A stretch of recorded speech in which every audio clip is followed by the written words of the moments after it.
Where does the name for Llyn Brenig come from? So today I'm in Llyn Brenig. It's a giant reservoir on the border between Denbighshire and Conwy County, and it was built in the 70s around the Llyn Brenig.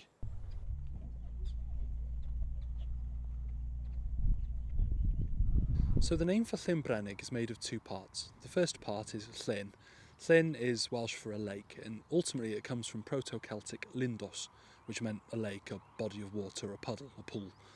Then we have Brenig. Now, Brenig is made of bran, which means a crow, and ig, which is an adjective ending. So it means something like a place with lots of crows, a place abound with crows. Now, there's another theory to it, and I'm not quite as convinced about it, and that's to do with the name Bran. Now, there's a mythological figure who gave his name to a couple of places around here called Bran, and sometimes people try to tie the history of the lake in with him, but I think it's more likely that it's just to do with crows.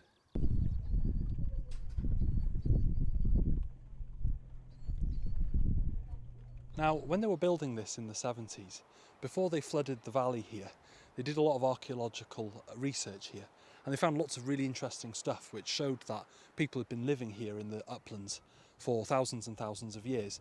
They found Bronze Age artefacts and even a burial mound here.